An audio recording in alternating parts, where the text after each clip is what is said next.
All right, thank you. We're now live on YouTube. Haley, if you'd like to call the meeting to order, please. Okay, so good evening. Today is June 8th, 2021. We're at the Equity and Inclusion Advisory Committee for the City of St. Catharines. It is 7:03. We'll call the meeting to order. And at this time, I would ask that you join me. It's going to be a bit of a tough meeting, I think, but in 215 seconds of silence for the children found at the residential school in Kamloops. In addition to those children, we are also mourning Salman Afzal, Madia Salman, Yumna Afzal, and Talat Afzal, who were murdered on June 7th in a hate crime in London, Ontario.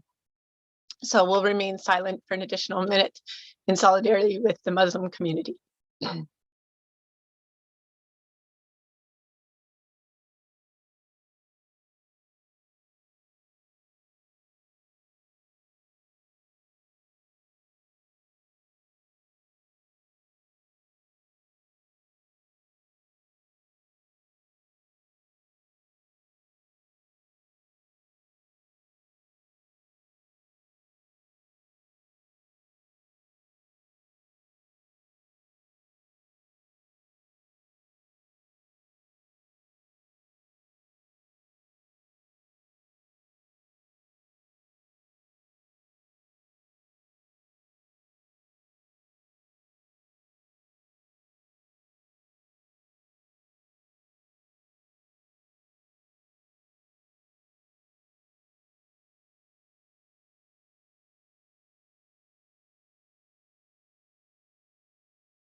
Okay, everyone, thank you. Are we good, Melissa?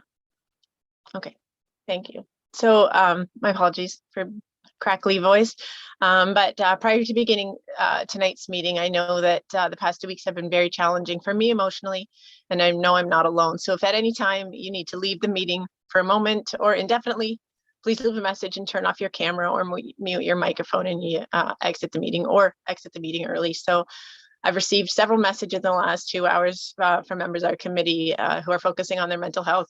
And we certainly understand that. So, okay. So at this time, you know, with respect to Kamloops, I'd invite anybody who wishes to speak about it openly. This is a safe place to do so. So if anybody wanted to talk, I invite you to do so now.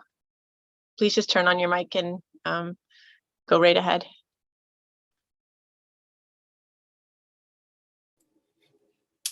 Hello, everyone. I do apologize for my mic being off. As you can tell by my face, I spent the majority of the day outside today, so my face is rather burnt.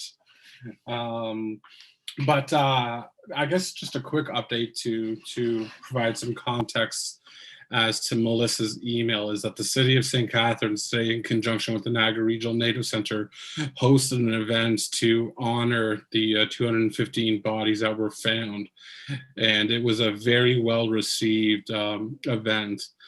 And given the nature of this, right, usually when you hear of these events happening, which have continuously happened and will happen until Canada fully discovers all of the bodies.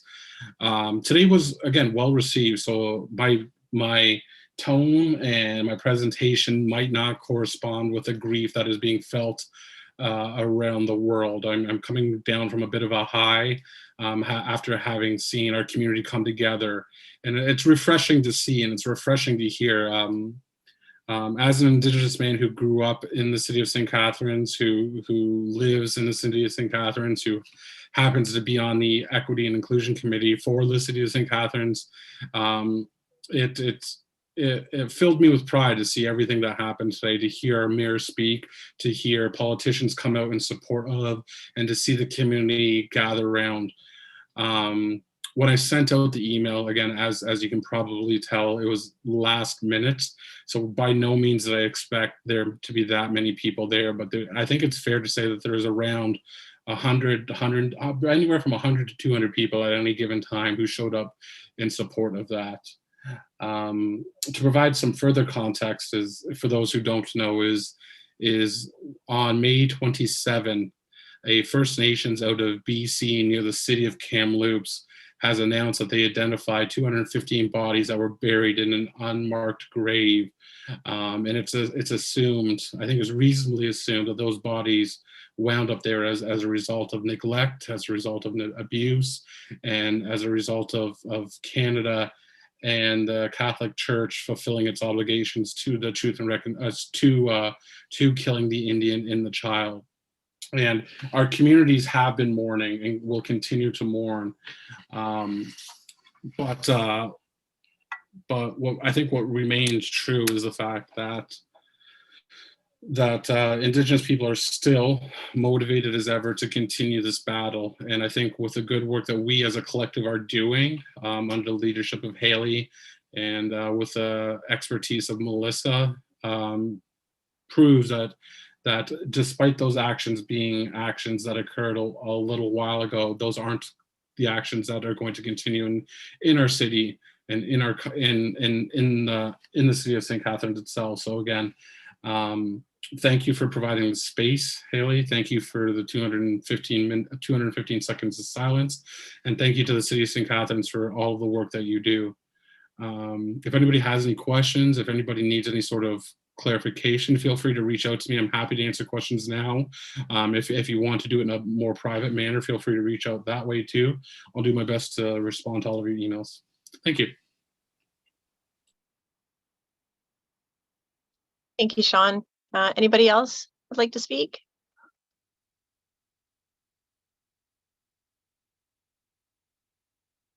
I did prepare something. Hopefully I'll be able to get through it, but if you give me the time to do so. So I was thinking about the purpose of this committee, and it's to bring fairness to groups who have been treated unfairly or in inequitable ways. So as a member of this group, I constantly feel the need to pull back when we present our requests sometimes to improve fairness in our city, our region, or our province, or our country. And I believe that's a symptom of systemic oppression. So I decided last week that I'm going to stop doing that, and I'm hopeful that my colleagues on this committee will join me because my patience has run out. So at the start of these readings, we read,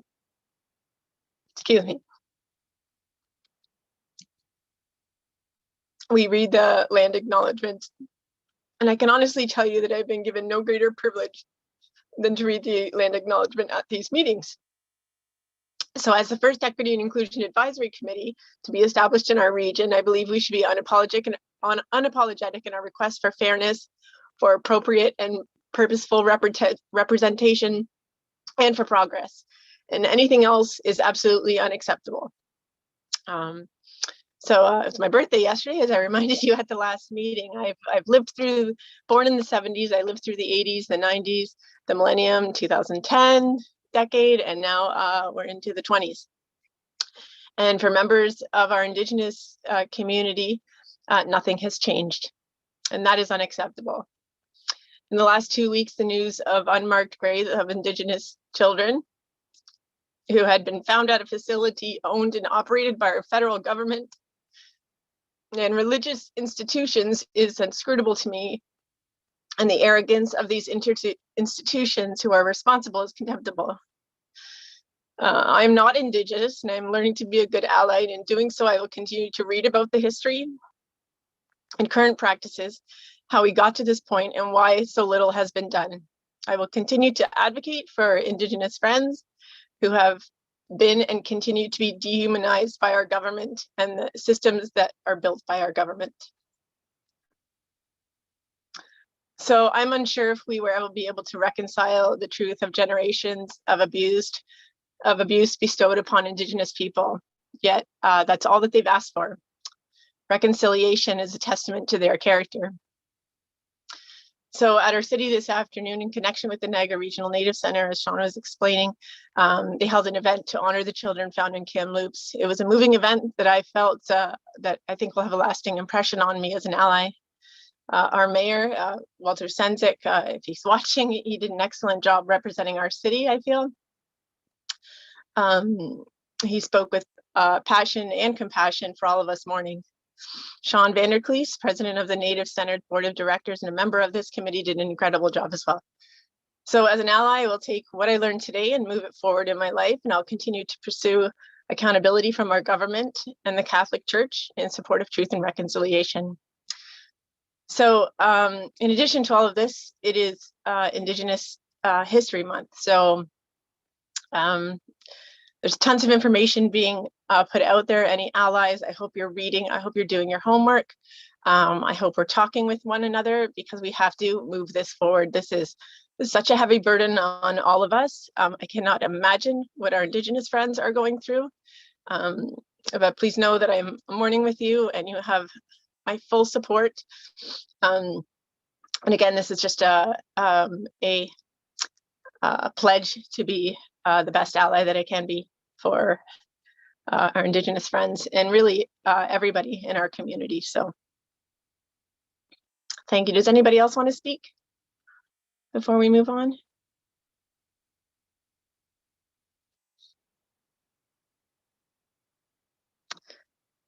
No? Okay. So, all right. So the recognition of traditional territories. So we begin this meeting by acknowledging that the land on which we gather is the traditional territory of the Haudenosaunee and Anishinaabe peoples, many of whom continue to live and work here today. This territory is covered by the Upper Canada Treaties and is within the land protected by the Dish with One Spoon Wampum Agreement. Today, this gathering place is home to many First Nations, Métis, and Inuit peoples, and acknowledging reminds us that our great standard of living is directly related to the resources and friendship of Indigenous peoples. So, okay, I need a drink of water, please. Okay. So any additions or deletions to the agenda? I'm on my cell phone, so if you could just turn your mic on and speak up rather than raising a hand. I would like to add Lindsay to the agenda as the LGBTQ2+ rep on this committee to talk about Pride Month, as June is Pride Month. Sean, if you wish to add anything about June being Indigenous History Month, if you'd like to speak, I'm asking that it be added just prior to Lori Mambella, our invited guest this evening. Yeah, I'm happy to just provide some further clarification, maybe Okay. a couple minutes or so. Okay, wonderful. So motion to approve the agenda? Fatima? And Marcel, thank you. Motion to adopt the minutes from the previous meeting? I move to adopt. Okay, Sean and Fatima, thank you. Okay, any declarations of interest? None that I see. Okay, Lindsay, are you okay to speak about Pride Month? Yeah, I wrote a little something. So if I'm like looking down, just because I just wanted to make sure it was. I like, wrote my notes too. Okay, great. So I just wanted to say Sago, bonjour, hello. My name is Lindsay McCormick, and I'm a part of the LGBTQ advisory board. So I wrote a little something in regards to the crosswalk that I felt was important to share. So as society evolves, so does the 2S LGBTQ+ community. We place our two-spirited siblings at the forefront and stand by our BIPOC siblings as they call for action. It is important to remember that Pride started off as a riot because of prejudice, oppression, discrimination, and bigotry within society. The progress flag is a symbol of how our community evolves and fights for inclusivity for all. In 1978, Gilbert Baker, a gay man and drag queen, partnered with Harvey Milk, the first openly gay politician elected into office, to create a symbol that would represent the gay community. This was the creation of the most powerful symbol of unity for the Pride community. Red standing for life, orange representing healing, yellow representing sunlight, green representing nature, blue representing harmony, purple representing spirit. Daniel Quasart created the progress flag that we see on the streets of St. Catharines today. The two colors added in addition to the traditional Pride flag are black representing diversity, brown representing inclusion, pink, white, and light blue representing our trans community, and the extra colors that St. Catharines mirrored from Brock University were added to the progress flag was purple and white. This represents the Haudenosaunee, which is a symbol of unity within the Indigenous community. I think it's also important to recognize who spearheaded the original proposal crosswalk in St. Catharines, which was the Rainbow Crosswalk Facebook group. They brought their proposal to Greg Miller. Thank you for leading this initiative. It's community members like yourself that help create inclusive initiatives to bring St. Catharines to the forefront.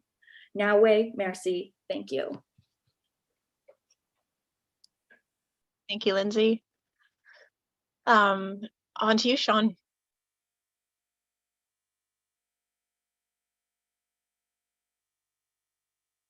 So I live in an old school apartment where I'm constantly battling the heat. So if you hear the air conditioner, it's because it's directly located above my laptop. So I do apologize.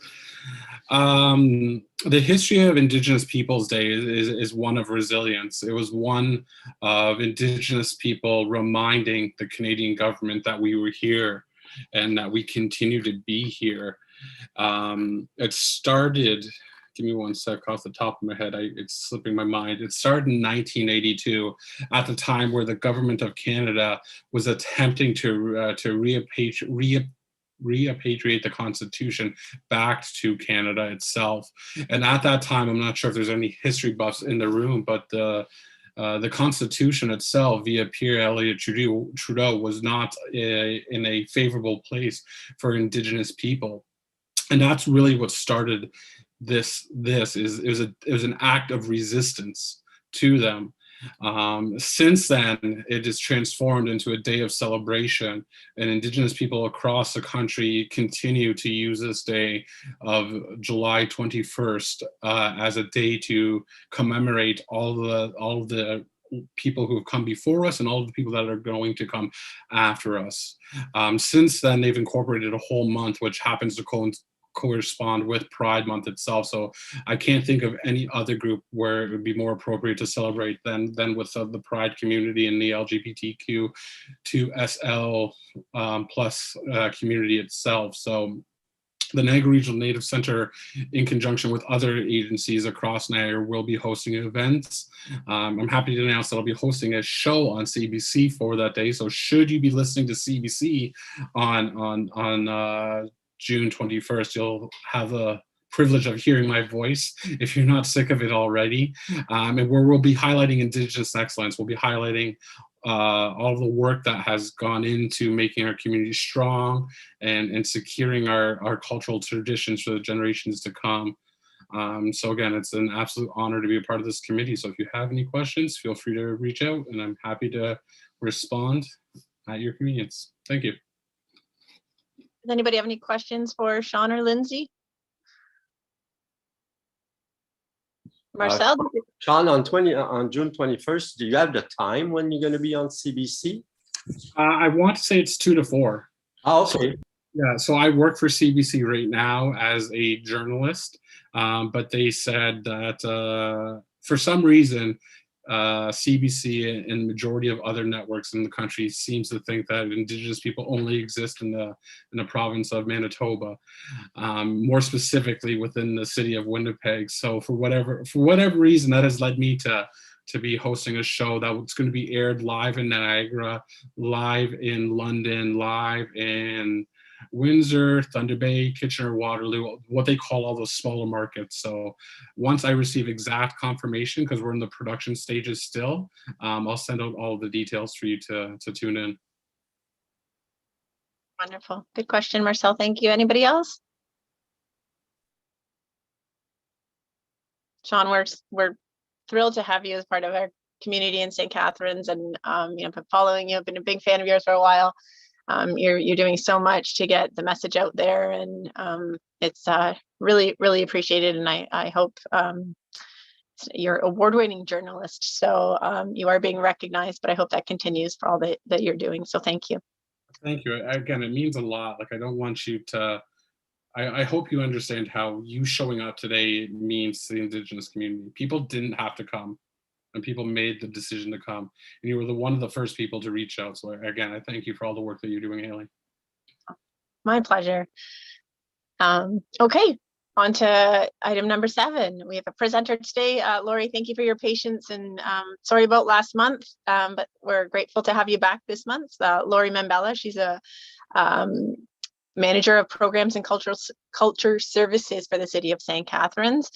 She's presenting ActiveNet software. So the city has implemented a new recreation software, which will be used for recreation program registration, such as registering for swimming lessons, which we do in this house, yoga classes, preschool classes, and art courses, and for the recreation facility bookings, renting ice, soccer fields, baseball diamonds. Cover a lot, eh, Lori? The old software was called Class and only had 2 traditional gender options, male or female. However, the new software, which is called ActiveNet, is multiple gender options to select from, and the city would like feedback from the committee. So if you want to kind of explain it all to us, Lori, or what feedback you're looking for. Thanks again for joining us. Thank you through the chair, Ms. Bateman. I'm actually a little bit overwhelmed right now because given the somber gravity and the sheer impact and the magnitude of the previous discussions, this topic seems a little trivial, but I'm hoping that I can still present it in a manner that we are looking for this committee to give us some advice, some help, some recommendations in navigating an area that is unfamiliar territory. So as Haley indicated, I am the manager of recreation programs and culture services for the city of St. Catharines. I have a very large portfolio, but it does include all of the recreation programming and all of the private rentals at our city-owned facilities, such as our arenas, our community and recreation centers, our older adult and senior centers, all of our pools, indoor and outdoor, our market square downtown, including our St. Catharines Farmers Market, our St. Catharines Museum, our city parks, and all of the special events. So the software that we have operating behind the scenes, the engine, the technology engine, is or was called Class. And we had that software for a long time. It became antiquated and no longer supported. So we have now transitioned to a new software that actually went live about a month ago. However, we're still working through some of the options and some of the bugs and the nuances of this new recreation software. It is the driver of our business. And one of the things that we're confronted with is something that's a little bit outside of our comfort zone. And it had to do with the configuration for customers to be able to set up new accounts. And that issue was gender setting. And so I felt that, and I reached out to Melissa because I needed some expertise that I did not have in-house with my staff. And I'm hoping to get your feedback and ideas and suggestions on how the city should move forward. In our old software, because it was literally 20 years old, 25, I think, plus years old, there were only 2 traditional gender options. So if you were to register as a customer, you only had the option of male and female. Our new software is a little bit more progressive, and it allows for additional options. And we as staff were not sure, we weren't confident in what would be the most appropriate. So Melissa has already shared the options that are available right now. So the way that we have our software configured as of today, there's the male option, there's the female option, and then there are the 3 options at the bottom where you can see the check marks. So we have the female to male and the male to female, and then we have other. One of the reasons that we have the female to male and the male to female is because a great deal of our business is through arenas and through hockey and ice operations. And when it comes to hockey, the Ontario Hockey Association and Hockey Canada have already spelled out some guidelines around dressing room protocol. And they do require us to provide separate dressing rooms for any individual that identifies as being transgender. And so we felt it was important to capture that information for that purpose, potentially. We're not necessarily wanting to capture information that we're not going to use in other programs or in other scenarios. And so I would like to throw it back to the committee. These are the options that the current software are providing. If we wanted to alter the options that are being provided, we would probably have to put in a special request to the software provider, and there may be fees attached. I'm not sure, but we could ask that question. But these are the options that are currently available, and I'm happy to answer any questions, but I'm genuinely here to get some help from you as to what you think would be appropriate in the current climate. Again, putting yourself in the shoes of a customer.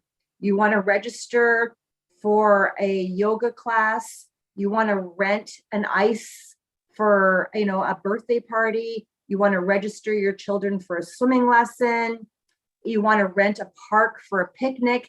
you have to create a customer account. And this is one of the mandatory fields that are required for that customer account. So in that context, what do you think would be the best options for us? We don't want to miss anything, but we don't also want to complicate things too much. So I'll turn it back to the chair. I have a question, if you don't mind, Laurie. This is, I am just out of curiosity. Why is gender required? And I know you alluded to it for change rooms, but would that, I mean, if the rooms exist based upon policy, why is it required upon registration? That's a good question. The only reason that we've captured that information in the past, Haley, is just for metrics, is for data, is to provide us with information about, you know, when we do marketing campaigns, when we print the leisure guide, you know, which demographic groups are responding more to the programs and the services that we're offering. It's just one of the metrics that we have captured in the past. So how many males, how many females, what is the age group? Are they residents? Are they non-residents? Those are just some of the standard data that we have captured for an analysis moving forward. Okay, thank you. Any questions for Laurie? I have a question. Yes. Oh, yeah. I'm sorry. After Lindsay, I'll go. Lindsay, then Sean? It's just like a suggestion in regards to genderqueer and androgynous. Maybe just also adding fluid. That's also another category within genderqueer and being androgynous as well. It would definitely put St. Catharines at the forefront in regards to initiatives to be more inclusive.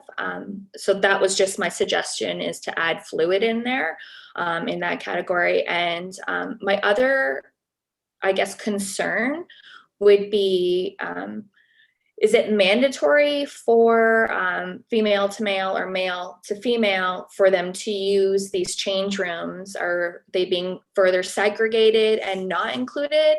Or is that something that they will get to have a choice of whether they would, whatever change room they prefer to use? Great questions, Lindsay. I'll start with the first one. So we, as the City of St. Catharines, we don't have the ability to change these settings. These are global settings that we basically have purchased from the software provider. So we can't just randomly go in and change things, but we can make a request to do so. And I've noted your recommendation to add the word fluid, or that category for fluid. As for our dressing room athletes at our arenas, there is an option.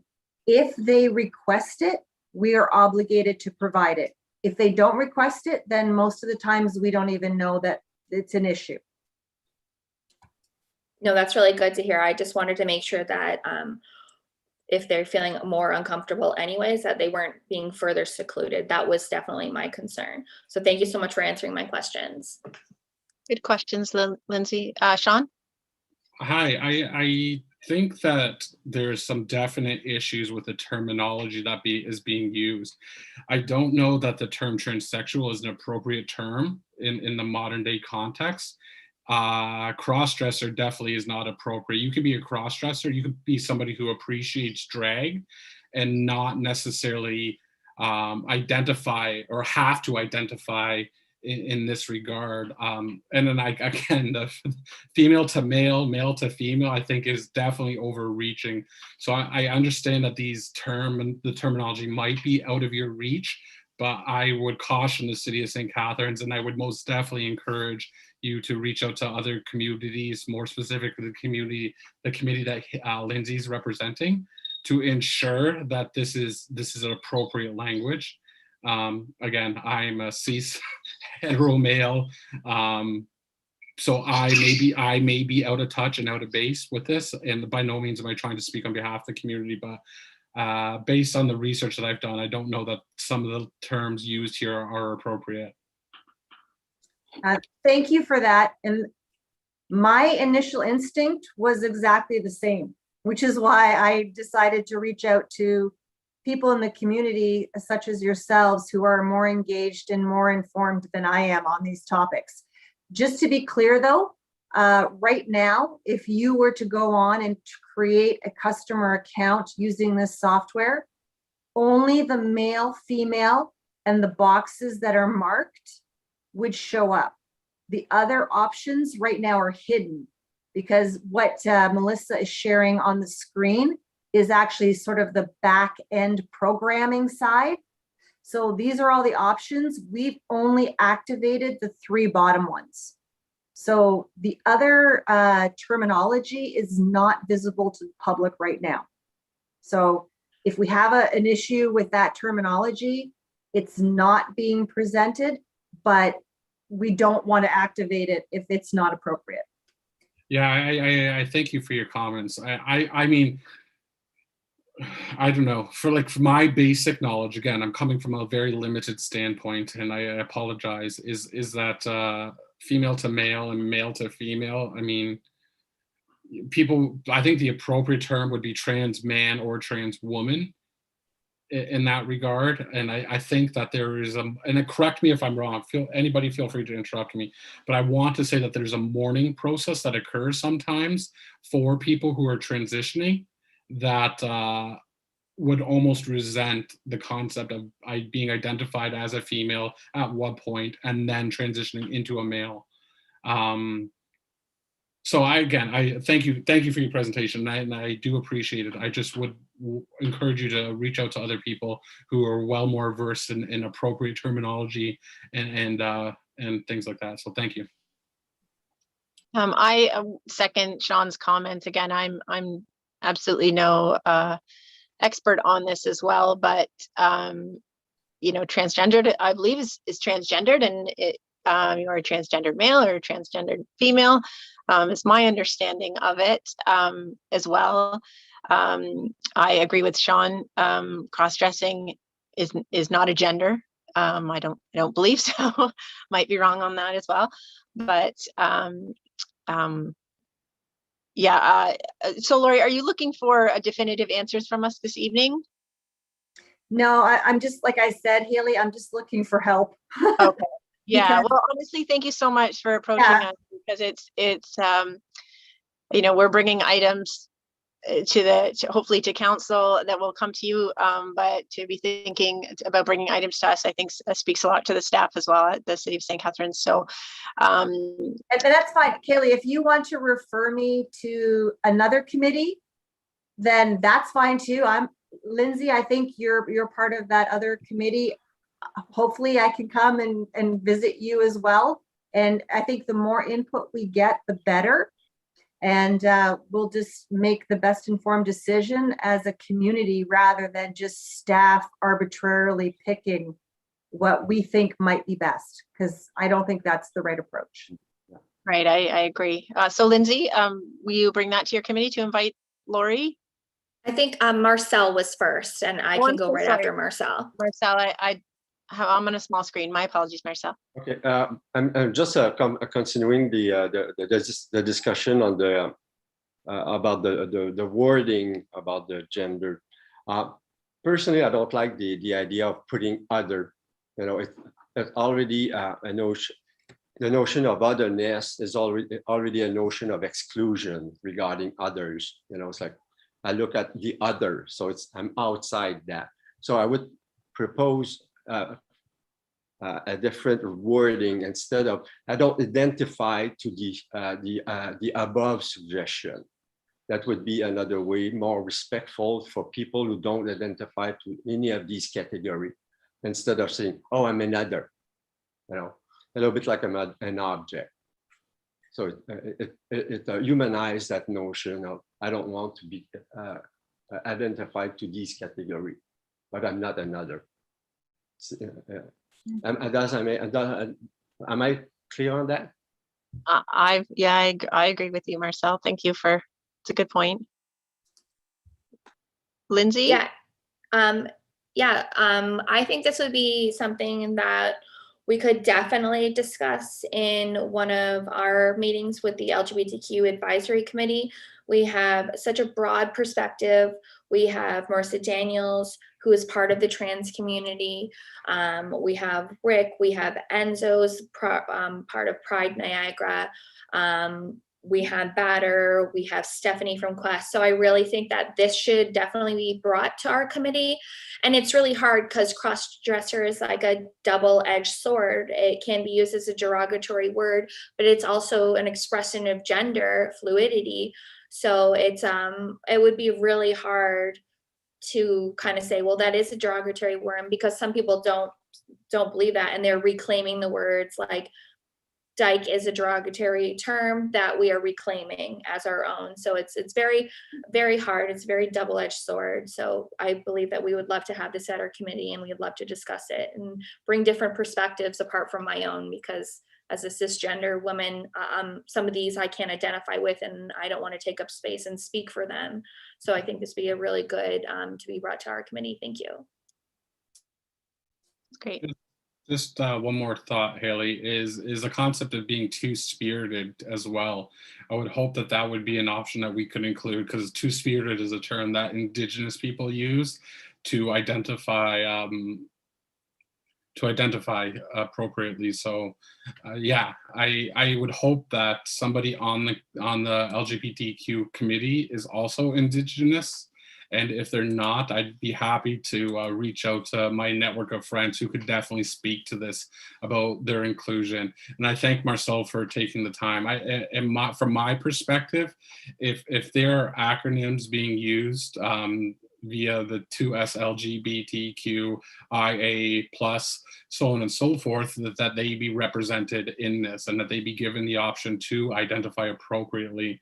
I know communities take offense to the concept of being a monolith, and I want to say that the LGBTQ committee and community itself would also take offense to being the same or being equated as the same.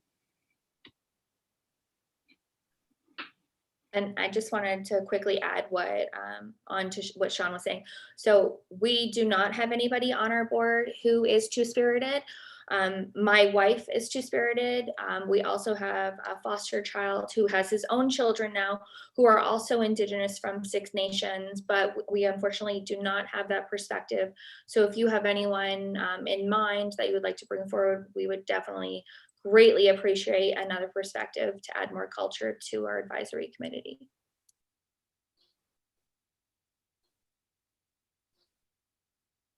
Wonderful. Thank you. Excellent point, Sean. Excellent point.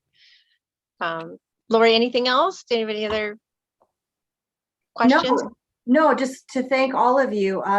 Thank you for letting me bring my problem to help for you to help me or guide me into the right direction to solve it in an appropriate way. So we want to be completely sensitive to the work and the great work that this committee and other volunteer committees are doing in the city. And that's what you're there for, in an advisory capacity. And we want to take full advantage of that when we can. So thank you, Haley. I appreciate it. Well, thank you so much for joining us for the second time. Thank you. Okay, Melissa, bye-bye. Oh, you're just waving goodbye. Okay. Thank you, Lori. Okay, so moving on to item number 8, business arising from the minutes. The diversity position has been filled. Some good news. So hopefully that position will be able to support staff needs and staff questions around equity and inclusion and belonging. So, and the new staff member will join the City of St. Catharines on June 28th.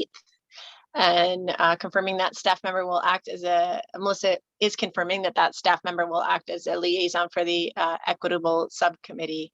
Oh, no, wait, sorry, that's a different, I'm mixing things up. Sorry, my apologies. So it is the understanding, Melissa, that the new staff for the equity and inclusion diversity position will be acting as our staff liaison. Yes, part of the job description was to be the staff support for the equity seeking advisory committees. I'm not quite sure how the onboarding is going to go because that's not really my job, but I will continue like supporting, and I hope that it will be a very smooth transition. It's not going to be like next month I'm not here. Like it will continue and it will go on. And I mean, I'm just not quite sure what the plans are, but we at the city are looking very much forward to having this position and a professional and an expert. So I'm so excited. Well, us too. Thank you. And, you know, not to take away from you, you've been extremely helpful in keeping us on track, and probably perhaps the most difficult time in the city's history with working with advisory committees. So thank you so much, Melissa. But don't leave us yet, as you said. So we're moving on talking about the Equitable Subcommittee. So as you know, Emily, who couldn't be with us here tonight, she is focusing on her mental health. She is in London at the vigil for the Muslim family that was taken from us yesterday, and sends her regrets, but is exactly where she needs to be. So she's done a lot of work on the COVID recovery plan, but putting an equitable spin on it. And her work is now transitioned into a subcommittee. So I spoke at a few advisory committees talking about the work that the subcommittee will do. Everyone's support was wonderful. The only committee, which I think is meeting this month, is the Melissa, can you tell me? I get the name. Older adults. Older adults, yeah. Adults, Fatima, thank you so much. Older adult committee is meeting this month. They've postponed, I think, several meetings due to COVID, but they've reached out to me via email, and they're very engaged and grateful that this is coming about. So we will start in June, July, and August, and hopefully have something to present in September. So we have a staff liaison. Am I allowed to say who that is, Melissa? All right. So everyone knows it's Julie Borson, who is our first staff liaison for this committee before Melissa took over. So she's going to be the staff liaison for the Equitable Recovery Subcommittee. So hopefully we'll get some meeting dates hammered out in June, some for July and August, and we will keep you in the loop about what's happening. And the good news is that we have somebody from every committee, so they'll be able to, we'll be sharing information. So I think this is a really good thing and something we should all be very proud of. So, okay, any questions? Again, just please turn your mics on and speak. I'm on my phone, so it's a small screen. I can't see everybody. So, okay, number 9, business arising. So we have a vacancy.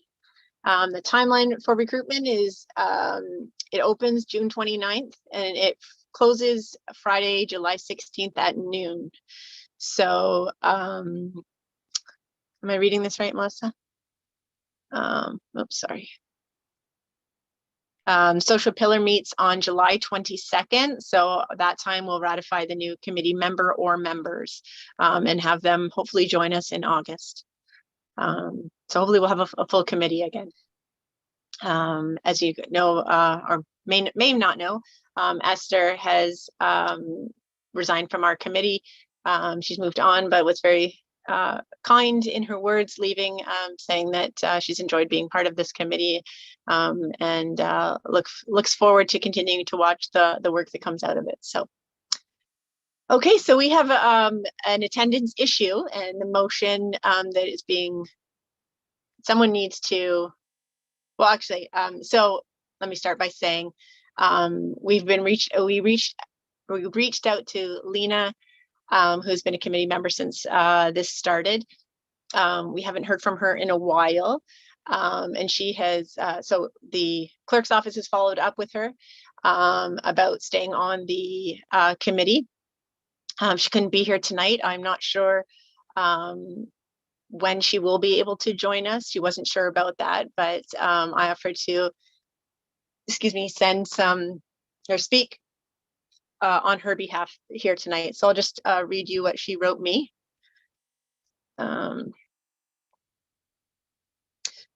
we will, as a committee, discuss either keeping her on the committee, although attendance is perhaps will still be an issue in the future, and or opening it up to somebody else in the community to take her spot. So she has written that the main reason for my absence is my class schedule. I started my MBA program at Brock University, and it's been impossible for me to find time that will not interfere with the committee meetings. So I understand the importance of participating in the meetings, and I appreciate that you're putting a motion forward to decide whether or not I could continue on the committee. It would be wonderful to continue being part of this team because I can contribute to making sound obligations on sensitive matters for the community in St. Catharines. My background and experience could be a valuable tool and look at situations from a different lens, adding different perspectives to the richness of the committee.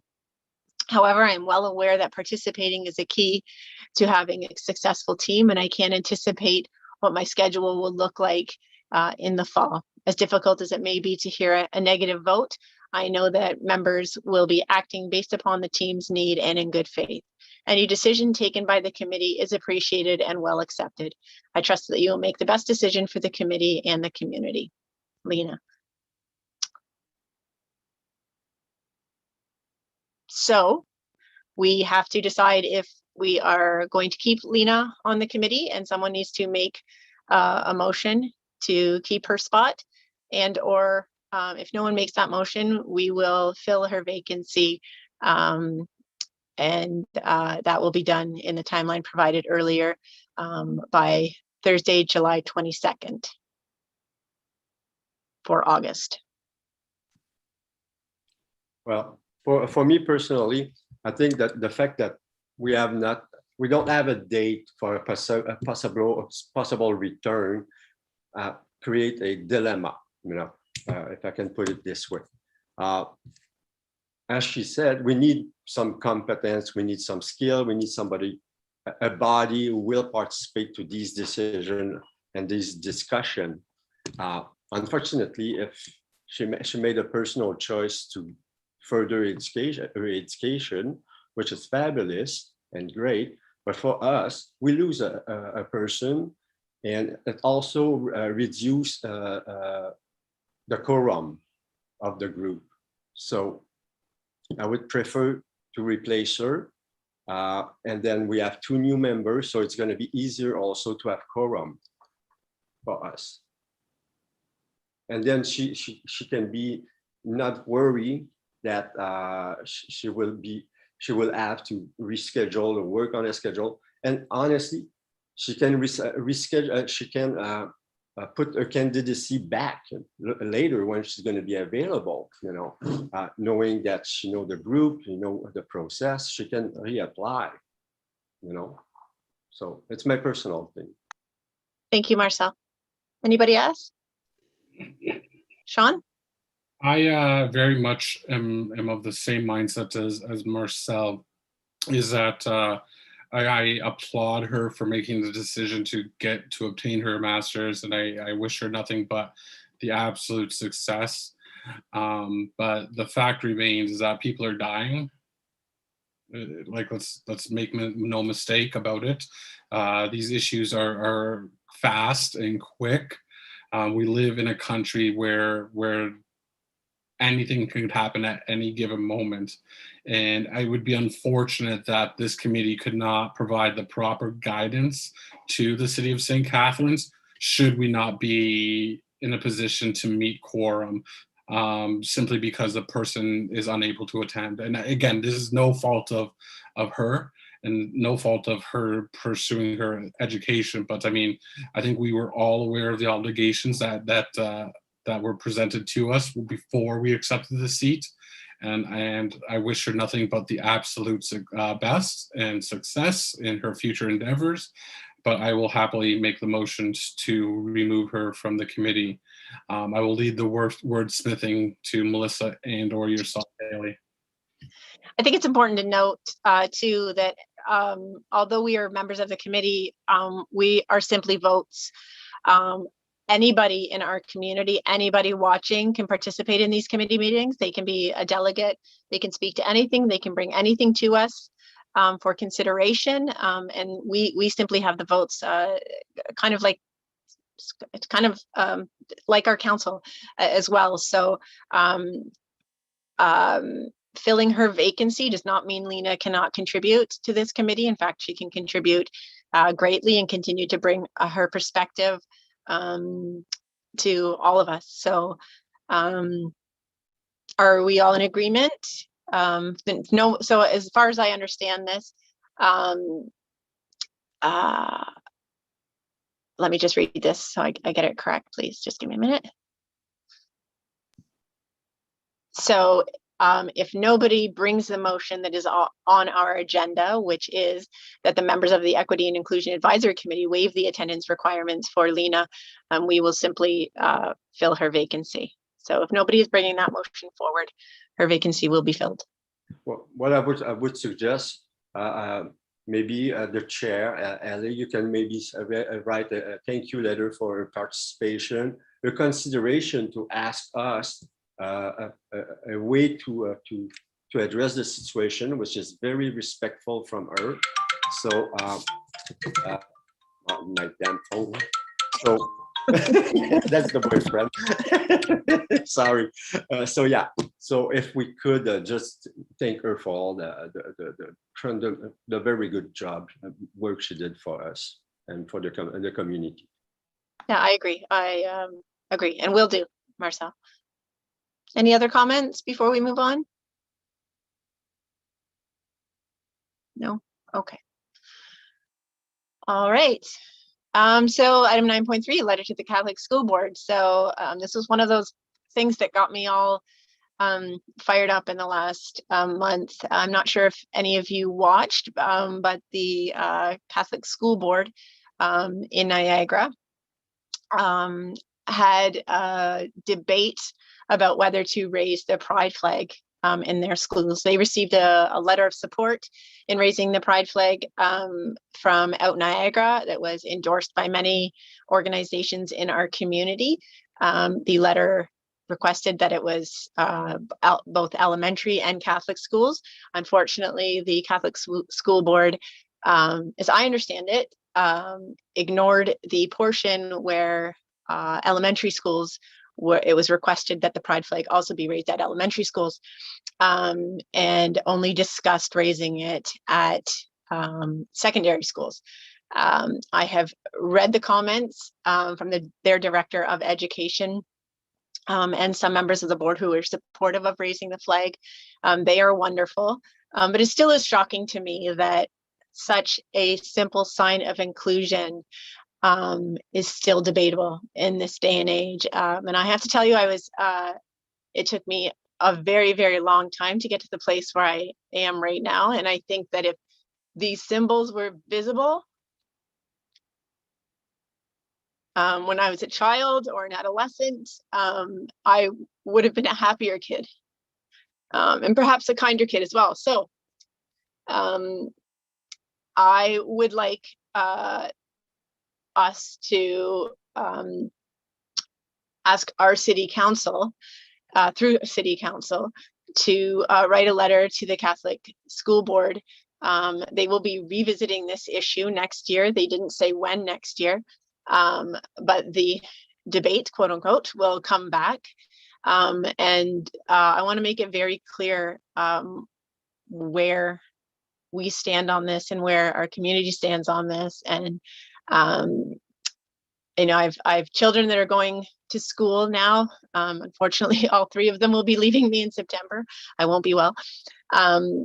But it is really, really important to me that schools are a safe place, that we practice inclusion, that we understand diversity, that we understand belonging in the community. So I'm sorry that I don't have the motion wordsmithed. I got a lot of calls this afternoon from people who couldn't make this meeting last minute, given all that we were discussing.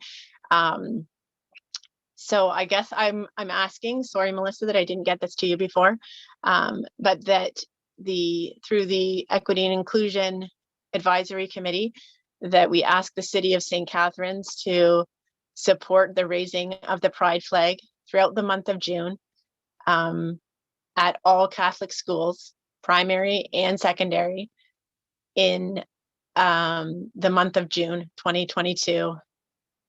And I guess I'll say for Pride Month and years following as well. Does that make sense to everybody? Sorry. Yeah, it makes sense. I would say that we sense. need also to do a CC, suggest a CC to the Archbishop of Niagara. So often what happens is it comes from the upper layer of Catholicism. You know, yes, the school board seems to be autonomous, but on question of religion or dogma, Catholic dogma, it comes from the church. So we can also do a CC to the Archbishop to share with them that we're not very happy with that kind of policy. I accept that friendly amendment. Thank you, Marcel. Lindsay? I just wanted to make a note that Pride Niagara has also written a letter, and I believe is in the works of doing something currently. I'll find out what it is and bring it to you the next meeting. But I don't know if maybe you wanted to invite Pride Niagara to talk about what they're doing in regards to writing a letter, because I believe that they're also doing something, because they've been raising the flag in the Niagara region with almost all school boards and municipalities for the last 12 years. So it's just something that I wanted to bring to everyone's attention. Thank you, Lindsay. I think that's a good idea that we cover a lot in equity and inclusion. We do have an LGBTQ2+ committee for the city of St. Catharines. But being in a same-sex relationship and having children, this really hit home to me, which is why I wanted to bring it to all of you. You know, shout out to Pride Niagara. They do a lot of excellent work. They are tremendous advocates with local politics. They go to every municipality in Niagara. Perhaps none of them would be thinking about raising the flag if it wasn't for Pride Niagara. I think that's a very real thought. So yeah, I think that's a good idea if we could invite Pride Niagara. So should we do that? Would it be prior to? We do have time because the school year is ending. We have until September to get this. How do we delay this motion, Melissa? Do we if we invite Pride Niagara to one of our, yeah, we could do invite them for the next meeting, and then we start the process of writing that suggestion to council. We don't need to do a motion today. Okay, I'm comfortable with that. As long as Marcel's right. Yeah, we can. This is something we can put it on the agenda for next month. Perfect. Yes, Lindsay. I'm sorry, it's just something that was also brought to our board's attention that you did ask if I was able to get any information in regards to, I think it was like the COVID plan. I was advised, I'm not too sure if this is the time to speak about it or speak about it later on in the meeting. What is this in regards to? Sorry. This was in regards to, you had asked for partner to join with the equity committees to create equitable COVID recovery plan in regards to the crosswalk, which we touched on. And in regards to, this is the specific one I wanted to talk about, recognition programs for the LGBTQ2+ initiatives. So I brought that to our board and asked for feedback in regards to I guess this motion that you had asked us to touch on, and we have come up with something that we wanted to bring forward to the Equity and Inclusion Board. Okay, so we're going to go on to work plan. I think we're done with 9.3. If everybody is comfortable. Sorry, Yes, I that's think fine. Sean has something to say. Oh, sorry. Go ahead, Sean. Thank you, Fatima. I would hope that a friendly amendment to the motion that is going to be presented at a later date, that we require unanimous consent to pass this motion, that everybody is in agreement, and that I'm hoping that our agreement will carry that much weight further to the city of St. Catharines itself. So my ask is that unanimous consent will be provided to ensure that this motion is brought forward. Also, I don't know that we necessarily need to hear the voices of Pride Niagara, and this is not to exclude them, simply because I feel comfortable bringing this forward. But I'm more than willing to hear all the fantastic things that they have to say. Well, since we do have time, why don't we wait on this for next month? I'm fine with unanimous. Hopefully there's no problems with this, that somebody would have any issue. If they do have an issue, hopefully we could work through that. Do you have all of that, Melissa? Yep. Okay. Yep. We'll work on it for next month. Thanks. Okay. All right. So are you comfortable moving on to 9.4? Thank you, Sean. Okay. I'm going to see Councillor Carrie Porter has joined us. I just want to say hi. Thank you for joining us, Councillor Porter. Thank you for all the work you do. Okay, so moving on to our work plan, and then we'll get to you in just a sec here, Lindsay. Okay. So at this time, we'll just, sorry, here, give me one sec. Review our work plan. If you've done any, if you made any progress on your work plan items, we can bring them forward. So let me just, the outstanding items, equity and inclusion training. Do we have names attached to these? The equity and inclusion training item has, that is basically like, is that not part of hiring like the staff and the equity training for members of city council, which I believe has happened or is in the middle of happening? I'm pretty sure that's what those are related to. Yeah, so it's an outstanding item for our 2020 work plan, and we're continuing in 2021. Yes, the person has been hired. Let's just reading it rather quickly here.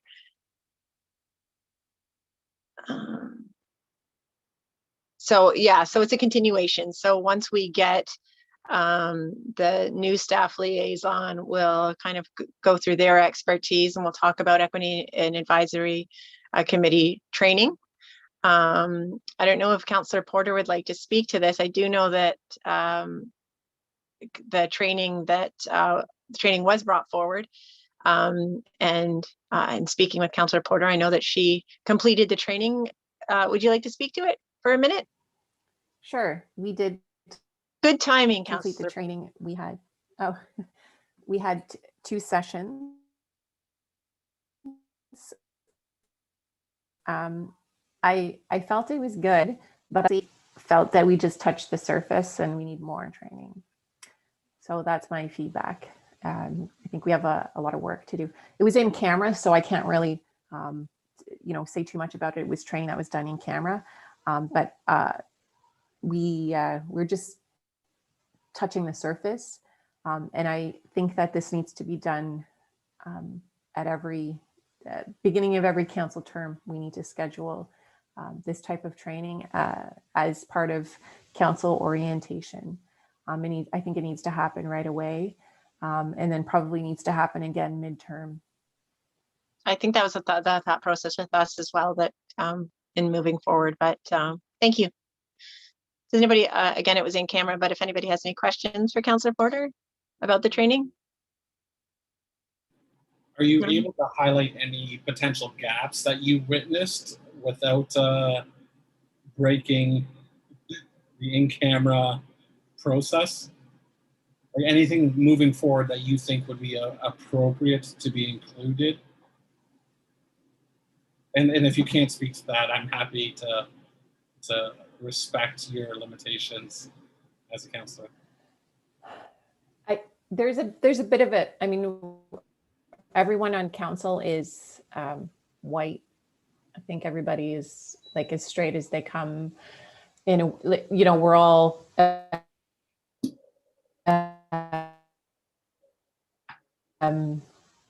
so there's a the training that needs to happen. And I guess,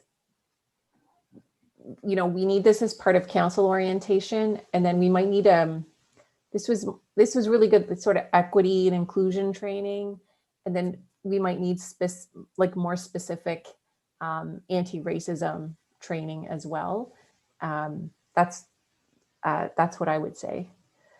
And it needs to be part of the culture of St. Catharines, part of the council culture, and part of the staff culture is that this is just what we do.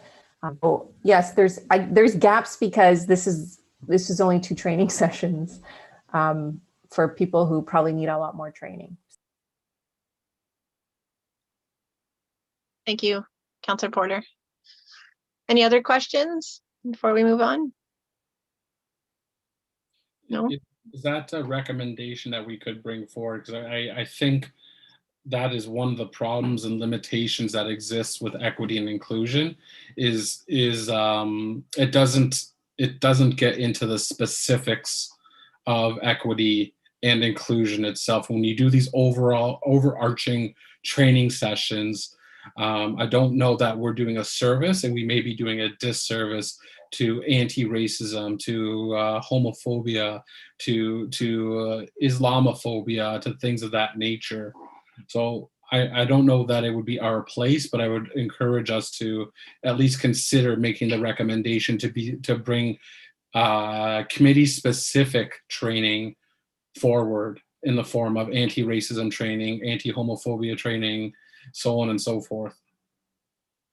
Is that something you feel comfortable working on, Sean? And when our equity and inclusion staff member comes on board, we can get his or her or their take, I should say, on the training that perhaps they can elaborate on the training that was provided and what they would recommend going forward.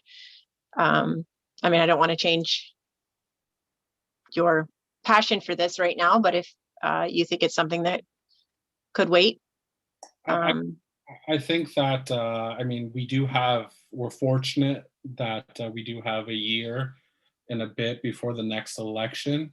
I would make the recommendation, or I hope this council will consider us partnering with other councils or other advisory circles that are specific to this. So a rep from EDI, a rep from anti-racism, a rep from the LGBTQ to review the training that does exist. Myself being an Indigenous person, I'd be curious to see what the counselors are being taught in that regard. And I would imagine that sentiment is felt council, or at least committee-wide. So I don't know what the answer is, but I would hope that if that is a goal, then I hope that we would extend an invitation to other committees to review this training that's being brought forward. Okay. Councillor Porter, can you tell us if is this mandatory training, and has everybody completed it? Is that something that you're able to tell us? Most councillors completed it. There were a few councillors who couldn't attend a couple of the sessions, but the majority of the councillors attended. So I think we do need some kind of mandatory council orientation. I think this particular training was delivered by someone who is very much an anti-racist, but was delivering equity and inclusion training, but was able to say some hard-hitting things that needed to be said at different points. So, you know, it wasn't all soft and feel good, if I can get that across. Right. Yeah, and I think there's a need for a lot of training in not just council, but in various other committees as well. Like, not to put the Heritage Committee on the spot, but the Heritage Committee, you know, whose heritage are we preserving and why? What does heritage preservation mean when it relates to other things like affordable housing. So there's other committees need to be thinking about anti-racism, equity, inclusion, and the impacts of their, recommendations and to council as well. So that kind of training, if we're having, a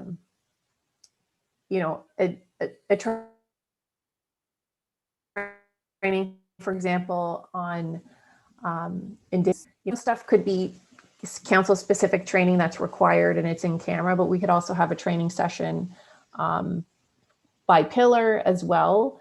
That is open to councillors and committee members as well, or open to councillors and senior staff. Like we could have a whole training series. And I just want to say I appreciate this work, and I don't think we would have any of this training or a position getting hired if it wasn't for this committee and the other two. Sorry to go back to this point, but so if this training is recommended by a committee and council accepts the training, but not everybody participates, do you know what is the process for those who don't participate? And I'm sorry to put you on the spot. Maybe this is a question for the clerk's office. I think it's a question for the clerk's office. It's a council meeting, and if it, we attend, I've only ever missed one council meeting, but people have to miss council meetings for various reasons. So it was considered a council meeting, and so attendance is, I don't want to say optional, but if you can attend, you can attend. And I don't know, you'd have to reach out to the clerk's office about it being. Okay, will absolutely do that. And I will get back to members of this committee about the process for those who missed the training. Clarification. Yes. Is the training that is being presented specific to the motion that I spoke about a couple months ago, requiring or encouraging councillors to implement mandatory training? I'm sorry, can you? There was a motion. Yeah, I do remember your motion. It was kind of tricky, Sean, because we had been kind of working on this for a while, and we wanted to make sure all of our ducks in a row. And your motion was wonderful. It was very passionate, but I will get them confused as to what we had been working on, and then the motion quickly got passed. So what is your question about the mandatory part? Are you clarifying the mandatory part?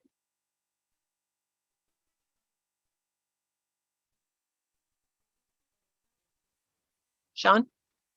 I apologize, my internet cut out, and I imagine that you made a fantastic point. I'm so sorry. Sorry, I'm sorry you didn't hear it. It was excellent. So just for clarification, you were asking about the mandatory part of the motion? Yeah, so if memory serves correct, I believe that we were speaking about recommending that council implement mandatory training. And I want to say that there was a debate about our ability to dictate whether training was mandatory or not. So my question is the training that was received specific to that motion, or is this training that was well underway before my time on council? It's my understanding, and perhaps Melissa might know better, but that the training, as Mayor Sendzik was at that one of our meetings, the region was organizing training, and Mayor Sendzik and the clerk's office, I think, were working with the region to get that training to our council. So it was kind of in the works. We were working on, as a committee, making sure that we were comfortable with the training, how the training was going to go, and how often councillors were going to receive this training, as Councillor Porter said, perhaps at the start of their term as council, and then partway through. And then I don't think we got to that point, and then your motion came forward. So I guess my answer is very gray, that I don't have the specifics of that, but I'm happy to follow up with the clerk's office and clarify all of this, unless Melissa has anything to say that can clarify it, having working with clerk's office very often with our committee. Yeah, so I probably won't actually do a lot to clarify, because between the time that that motion was brought up at Equity and Inclusion, that was at the meeting on February 9th, the committee passed the following motions. The motion that the Equity and Inclusion Advisory Committee recommend that City Council for the term of 2018 to 2022 take mandatory equity and inclusion training and anti-racism training by the end of 2021. And then going forward, this training be part of the new council term orientation. This request for mandatory training also went to the Anti-Racism Committee, LGBTQ2+ Committee for feedback before going to council. So this was going to go then on to the Social Pillar Committee, but the Deputy Clerk informed the Chair that Niagara Region had already initiated equity training for their council, and based on their experience, the Deputy Clerk at the time had been in discussions with Brock to arrange for similar training for our City Council, and then that is the training that they received. So what I'm trying to say is that there were already arrangements for training that we perhaps were not privy to, and then we made a motion for training, but there were already arrangements in motion for council training. That's so clear. I know. I have a question about process then. So, I mean, does this committee have the ability to pass the motion that isn't going to be blocked by a staff person? Do you know what I mean? Because I want to say that the difference, and not to speak for Carrie Porter here, sorry, Councillor Porter, my apologies, I'm so sorry. But to speak for Councillor Porter is that it appears as if the mandatory part is up in limbo, and the motion I want to say that was passed was specific to mandatory training. And this again is very near and dear to my heart, in the sense that people are dying, in the sense that Canada is actively fighting against Indigenous people. And I think any sort of mandatory training that is brought forward would only benefit the councillors itself. So, I mean, I appreciate what the clerk has done, given that there was already training undergone, or that there was a process that was already started. But I don't know if that process speaks specific to what we as a collective were asking for. I don't disagree with you, Sean. I think that it sounds to me, and correct me if I'm wrong, but that our motion didn't make it to council. Is that correct? Because it was already underway? That's what I'm hearing, though. But my issue, my concern is I think that our motion was slightly different than the process that was being undertaken by council itself, that they had and were in the process of implementing training. But our motion was specific to mandatory training, that we were recommending that the council itself implement mandatory training via an onboarding process for all new councillors. Yeah, and that's what I'm saying. So, Melissa, did our motion make it to council? Because council, right? We advise. So the way that things work, all of our minutes go to council, and that's how council generally stays advised about what the committees are doing. They are provided with the minutes of the advisory committees. So like it did, in that it was in the minutes, and it did go to council that way. Okay, so Sean, why don't, I mean, if it's okay with you, because you were the person to bring the motion forward, I clarify with Melissa and the clerk's office, and talk about the distinction between what we were asking and what occurred.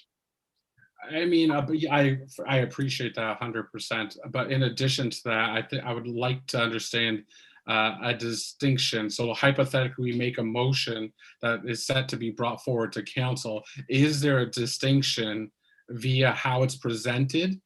Meaning that the council received our minutes, they read our minutes hypothetically, assuming all of the councillors are that much of go-getters to read the minutes of a committee meeting, or is there a separate platform that exists for recommendations that we're bringing forward to council? Do you know what I mean? So like, so anything that we say will be available to council. However, things that are recommended to council, are they recommended in a separate forum? Meaning that this is a motion that we want you to consider, something that is highlighted above and beyond just the normal delivery of the minutes itself. Marcel? So what I understand from Sean's concern is, do we have the capacity to do a follow-up with our recommendation, our suggestion for some policy adoption or some orientation to the city council? Do we have that mechanism in place so we can have that feedback saying, yeah, that motion was, look, that proposed motion from us was looked at and an action was taken by the council? Do we have that kind of capacity to follow up our motion? Because like Sean, the motion regarding mandatory training, it seems that it's kind of a fluke. It's like somebody somewhere in the region was planning a training regarding equity, and then poof, everybody got involved. But does it mean that it's going to become a mandatory training? And that's where if we can do if we don't have a follow up, it's difficult for us to see how concrete our work is, and then we can thinking that things are changing, but the reality is nothing is happening. So, Yeah. So is it okay what I said, Sean? Yeah, thank you for that, Marcel. Like, I've been involved with boards of directors and in various leadership capacities where they implement something that's called like a motion action sheet. So in lieu of business arising from the minutes, what they do is they summarize the actions that this committee has requested to be carried out. And a good way to ensure that things that we have brought forward isn't missed is by highlighting them in the board action sheet. So above and beyond what we're talking about right now, I think that would be a good thing for this committee to consider. That any action that we are required be documented to ensure that we as a collective can follow up with council itself. But I mean, I still feel like my knowledge of boards of directors and my knowledge of leaderships is we are the policy people, right? Our job here is to make a recommendation to council, and hopefully that the council either considers it or does not consider it. But council itself are the policy people, or the staff themselves are the policy people. And there seems to be a lack of communication within that policy. For whatever reason, the person who determined that what was happening corresponds with what we were requesting is where the breakdown in communication occurred. So I feel comfortable in saying that like the intent of my motion was that mandatory training does occur. Councillor Porter? Your hand is raised. I'm not sure if that's intentional. I was just going to say, I'm trying to pull up the minutes from the draft Equity and Inclusion Advisory Minutes came to council at our meeting on May 31st. They were the May 11th draft meeting minutes. And I am trying to see, so you approved those minutes tonight, right? From the last meeting? Yes. Is that the meeting where you asked for this? That would have been the February 9th meeting that this motion came up on. Oh, the February. Oh, okay. So that was way back. Okay. So it would have been a March meeting. I think we need to check with the clerk to find out for the next term, because if I'm clear, you want this to happen during council orientation. But this is council orientation is attended by everybody for the most part. So I'm not actually sure any councillor do anything ever. I don't know. I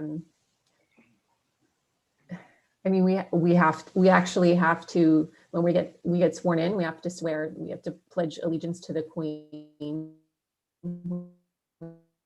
which is, I'm not sure if you all know, office where I have to pledge allegiance to the Queen. So if they can make us do that, yes, they should make us training. So it's a point we can raise, but we can check with the clerk's office, make sure that it's in the work plan, as this is just the regular council orientation, and then the clerk's office needs to check the committee and the other committees check in on their plans. This committee will dissolve and then be reformed in the next term of council as well. That's another thing to consider. So you'll need to make sure at the end of your term that the plans are in place before the next election or while the next election is happening. Right. Sean, just as a, so in previous motions that we've made, I believe a councillor has, well, it's been put on the council agenda. And I sometimes speak to it. I think Tricia was speaking to another one once. This was prior to COVID. And we haven't been at council since COVID. And I know things are a little challenging because of COVID. I think our council is very welcoming. I think if we made a motion and asked to speak to council about this, that I can almost ensure you that council would be very receptive of that. So if it's okay with you, I will ask the clerk's office and then we'll get this on council agenda. I'm happy to speak to it. But if you are passionate about it and want to speak to it at a council meeting, you know, I fully support that, or anybody else actually, obviously. But if that's okay with you, that's how we'll proceed. We'll get clarification what happened from the clerk's office. We will make our point very clear and we will get it on a council agenda at a future meeting. And then we can decide who from our committee will speak to it. Is that okay moving forward? Yeah, I'm 100% receptive to that. Yeah, okay, that works for me. Thank you, Councillor Porter and Marcel and Melissa for contributing. Are we okay to move on? Again, I can't see everybody, so please speak up if I'm. So friendly and accessible community signage, who was working on that?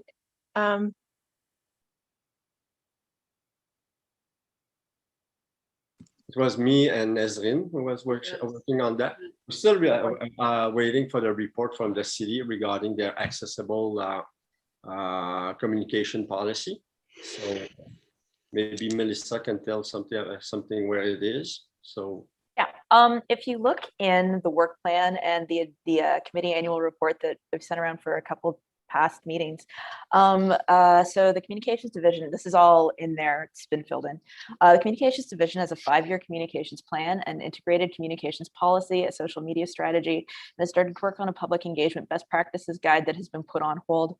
All corporate communications, graphic social media post signage are in accessible formats currently. So yeah, that's where the communication strategy is right now. So when you say like strategy, it's a communications plan and policy right now. The other bit that was part of that was the review of the city's website. Corporate communications has a public survey and will again have a public survey relating to the website on Engage STC as we move forward with the website. The Accessibility Advisory Committee will be involved with navigation to see how accessible it is for those that need help and just have different abilities. Testing, once the site is in staging, content is in, we're the process of Q&A, we'll be able to give access to provide feedback.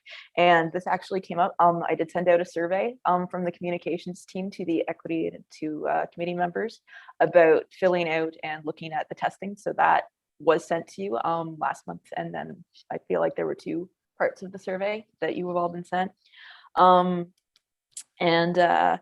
So there could be minor updates, major updates. So it just depends on how those surveys have gone in those answers. So that's where they are right now. Okay, so the policy is still on the works, if I understand. Because our understanding about communication is much more broader than the notion of accessibility. It was also a question of regarding how can we reach out to people who doesn't have a computer, who doesn't know how to use a website. You know, it's like it's a little bit like my neighbor who's 65, doesn't have a computer. He's unable to reach out for his vaccine. He's tried to phone, and he's not capable to get a live person because he doesn't own a computer and doesn't know how to operate. So the question for us was much more, how do we reach out for people who don't have are not tech savvy or web savvy or don't own a computer? So that was much more broader than just looking, is it good for people who have a disability or some people who don't speak the language? It was much more about how can we reach out marginalized population. So Marcel, I don't know, Melissa, would you, could we bring somebody from the, I guess what office would that be? Corporate communications to our committee to Ask. how we can best support this moving Well, forward? for me, it would be interesting to have the working of the policy if it's possible. So we can, me and Nazreen, sit down and analyze it and see where are the strengths of that report of that new policy, and where are some gap or maybe some place where it needs to be reworked. Because having just a presentation, it doesn't allow us to do the work as an equity member. Okay, Marcel, Nazreen, do you have anything to add? No, I'm at par with Marcel. Okay, wonderful. So Melissa, you'll reach out to corporate communications and invite them to an upcoming meeting is what we've. Do we need to make a motion on that, or is that we can be informal? No, we can just all reach out. They're going to want to know what you want to speak about so that they can prepare. You can't just be, hey, like, do you want to come to the next meeting? It's going to have to be specific. Well, it's going to have to be specific questions that you're going to want answers to so they can prepare ahead of time and what sort of overview you're going to want. Okay, so and giving them as much time as possible to also come up with those rather than asking them like on a Friday to come to a Tuesday meeting. Fair enough. So if we could get a selection of what exactly you'd like to know within the next week, that would be ideal. Thanks. Marcel and Nazreen, is that something you can work on together? Yeah. Okay. Oh yes, yes. We can sit down, me and Nazreen, probably next week on the weekend and work some question. Look at if you look at your schedules, if you wouldn't mind, and just let Melissa know when you'll get this to her so she can expect it and work it into her schedule, and then corporate communications can do the same. Thank you. Okay. Okay. Sorry, Haley. Yes. So just so then I think this is like a good time to bring up that motion action sheet that is relevant. I'm not sure if it's within my powers to make a recommendation on how we require actions or motions to be reported back to this committee, but I think it would be beneficial. I know that I am a very busy man as a journalist, and sometimes, and I apologize for it not being the top of my mind, but sometimes I forget what we do on these committees simply because of the requirements of daily life. But I mean, hypothetically speaking, should I not have been here, I don't know that anybody would have been able to speak to anything Indigenous specific, given that the other committee member is not here as well. And I think that would be a good way to keep us accountable, as well as the committee as a whole accountable. So certainly, I think too, that's the part of my role here, and I reach out to people here and there to make sure that their work plan items are, if they need any support on them, if they have any questions that I can follow up with Melissa on to get clarification so we can stay as organized as possible. So I don't think that that's, I actually really like your idea. And Melissa and I talked a little bit about processes here as I was drafting a motion that I think will be ready for the next meeting, hopefully. The fact that I really don't know how to write motions. So we talk about Melissa and I spoke a little bit about training and what our committees need to fulfill our roles as advisory committee members.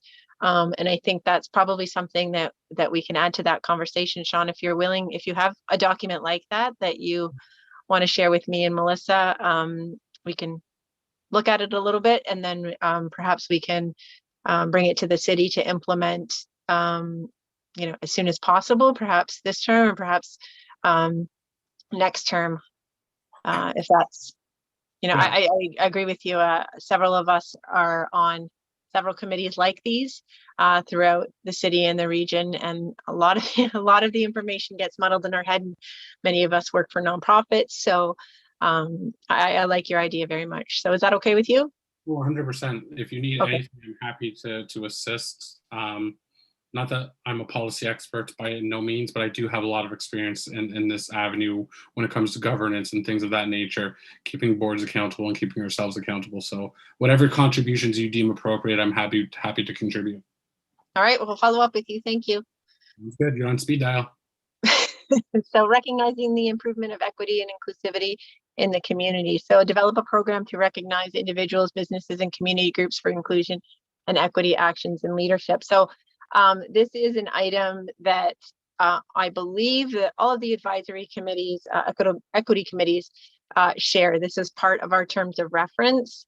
We're working in little silos, but we're all talking about this and what to do moving forward. And I believe Melissa has a meeting in 2 days. Tomorrow. Is that correct? Tomorrow. Tomorrow. Yeah, Tomorrow. with city staff and the appropriate department to talk about this item. We sent out the document that had our sort of recommendations for the recognition program to the other subcommittees, to the other equity seeking committees. We received feedback from anti-racism, accessibility, and LGBTQ. We reviewed that. I believe that Liam reviewed that at our last meeting, the recommendations from the LGBTQ2. And so I'll be talking about what the next steps are, because I've never implemented a recognition program at a municipality before, and I need some guidance there. Right. So there will be clarification. And Lindsay, this was one of the items that you were going, it was on, is that correct? Yes, that's correct, because we amended a motion that we wanted to bring forward that wasn't brought forward from Liam. So it's Please something do. that we wanted to draw attention to. Okay. Can you speak to that? Absolutely. Okay, so what we wanted to talk about was recognizing the Pride Unity Awards.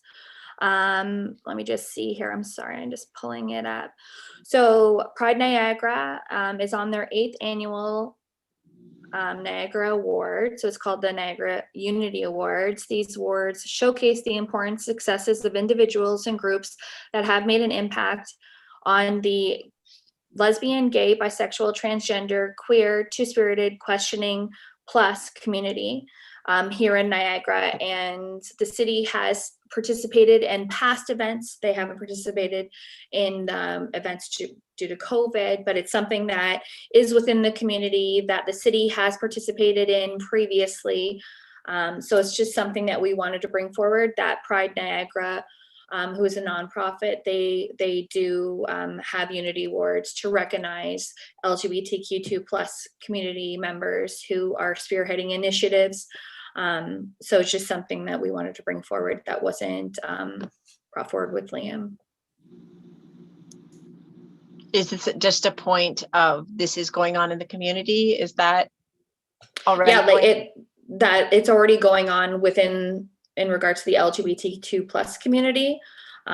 So you were just asking in regards to recognition programs, that we do have one within the community. If we can further highlight it in some way, or even have Pride Niagara come and talk about it, if that's something that you would like to move forward with. We just wanted to let you know that this is being done. The city has previously participated in, and it's continuing right now, even during COVID. Okay, so I think this is specific to our city recognizing individuals for their work, but Melissa will provide that clarification. Thank you so much, Lindsay. Thanks for your patience too. I know brought that up about 40 minutes ago. Thank you. No, that's okay. Just want to make sure it wasn't missed. Okay, so are we okay to move on from that item? No objections? Okay. All right, so moving on, the Leadership Accord for Gender Diversity. So this is something kept emailing Melissa about. There is, let me see, I'll just move it down here. So we did have a staff member come to us in February to talk about this. It was a great presentation. We are relating this to harassment counselors receive in politics who are representing our city. So Melissa has said that the clerk's office is working on this, and as soon as they have everything in order, they will bring it to our committee. So we are supporting the exploration of harassment of politicians and the resources available to them. So it's really good. You know, I'm really passionate about this item because I was somebody who ran not for city of St. Catharines, well, for the city of St. Catharines, but regionally. And I think it's really, really important to have diversity in those representing us, as Councillor Porter said. Right now for the city of St. Catharines, we really don't have diversity. So I think that changes the dialogue. So, and we want to empower people to be able to provide diverse opinions and that sort of thing. So I think harassment in politics is a barrier for many, and a reason why many do not choose to run. So I'm really happy that our city is doing this, but that will come to us at a later date. So environmental scan of Niagara agencies. Who was working on that one?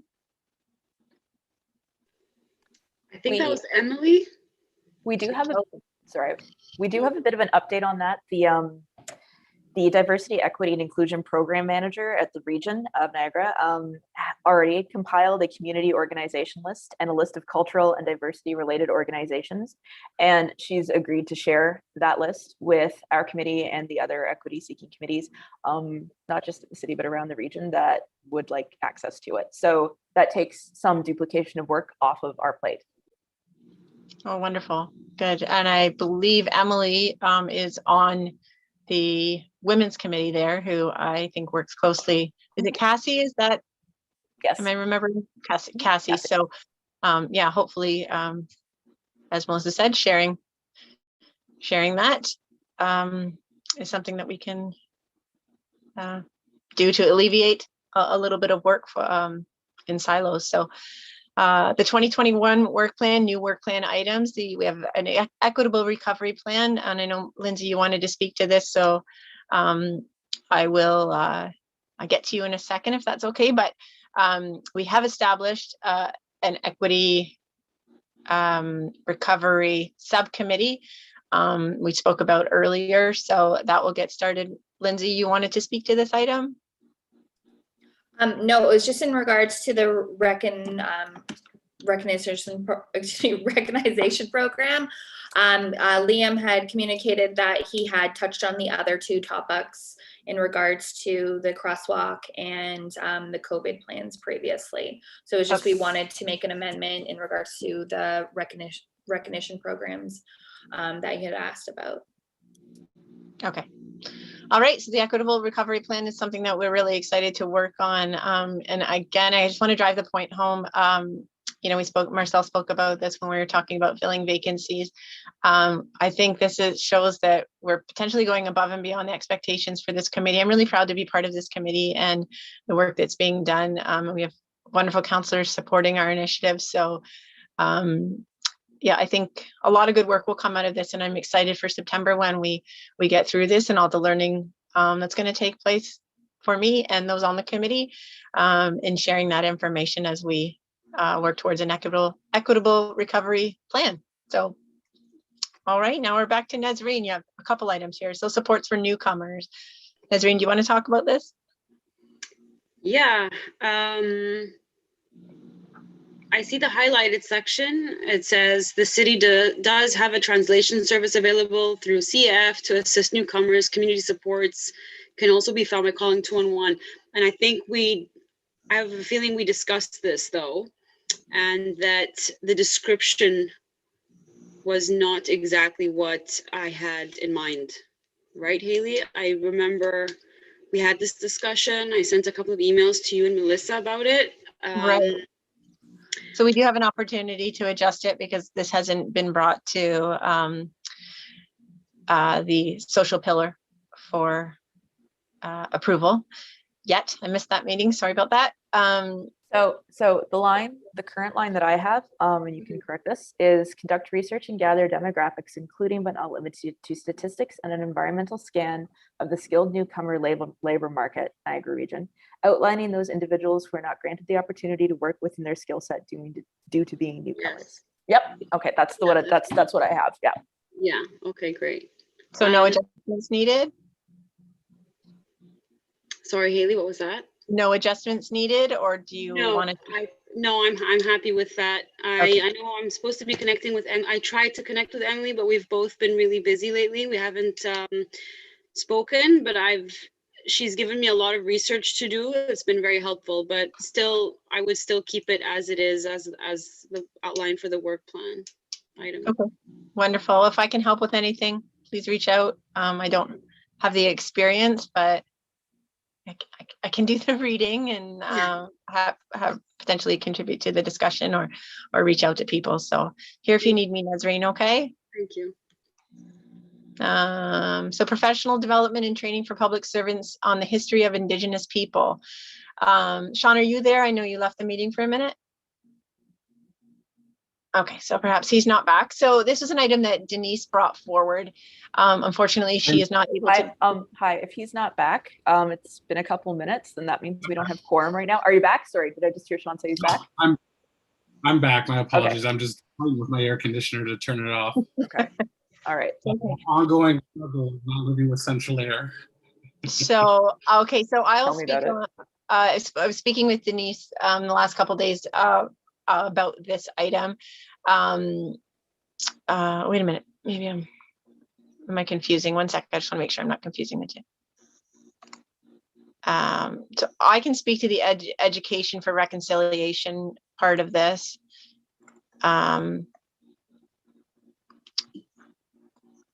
Sorry guys.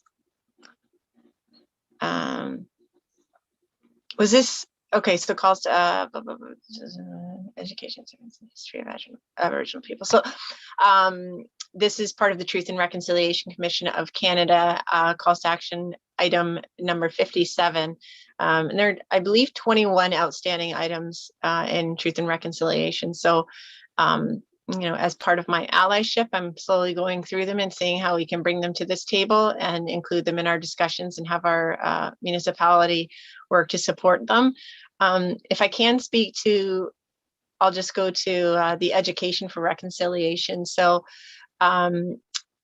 Denise very thoughtfully brought this forward to make age-appropriate curriculum for residential schools, treaties, and Aboriginal peoples' historical and contemporary contributions to Canada as a mandatory education requirement from kindergarten to grade 12 students. It is our understanding that this does not happen. So on a personal matter, I reached out to the Niagara Region Native Center, and I will be hopefully speaking to somebody there just to kind of direct me and how I can support items in Truth and Reconciliation. And this is something that I've got on my list to talk to them about. We also thought that it might be a good idea to reach out to the District School of Niagara. I believe that they have a newly established equity and inclusion committee. I believe I know the chair of that committee. She's a very engaged resident of our region. So those two, the District School Board of Niagara and the Niagara Regional Native Center, hopefully we can bring them to these committees to kind of discuss this and how we've how we can best support this. These are items on Truth and Reconciliation Commission's report. So how can this committee support these items? So in speaking with Denise, she wanted to get your feedback. Who would you like to hear from about this item to support a motion coming to council, getting them to kind of advocate for get this curriculum in place. It's really shocking that it's not. So Well, can I jump in the conversation? Yes, of course, Melissa. Everything that is a matter of curriculum or curricula is the job of the Ministry of Education. So that's where we have to advocate, and we can also help push the issue also with school board. But ultimately, it's the ministry who make the decision on how to modify the curricula of a specific subject. So we did talk about that. Sorry, Marcel, and I didn't mention that. We did talk about inviting somebody from our MPP's office to talk about this item. So yeah, that's also an option. So thank you for the reminder. Well, especially that our MPP is the Assistant Minister of Education. So we would add the ear of the minister. Just a small correction. Our MPP is MPP Jenny Stevens. Same as Well, your is the MPP for Niagara West, I believe. So yeah. Osterhoff, is it the one from Grimsby? Sam Oosterhoff is the MPP. Oh yeah. The parliamentary assistant to the Minister of Education. In regards to partnering with the Niagara Regional Native Center, I am the current vice president. So should we welcome attendance from my organization, I'm happy to facilitate, and I'm also happy to provide any sort of clarification or answer any sort of questions that may be occurring with the council itself. If we look back to the last provincial election, shortly after the welcoming of the current government, they made the decision to axe training that was set to occur, that was pre-approved, that was scheduled. I want to say it was something as dramatic as training was going to occur over the weekend, and they made a last-minute decision to cut said training on a Thursday or Friday. But again, I'm happy to make any sort of connections that you deem appropriate. And I do have connections with the District School Board of Niagara, as well as Niagara Catholic School Board.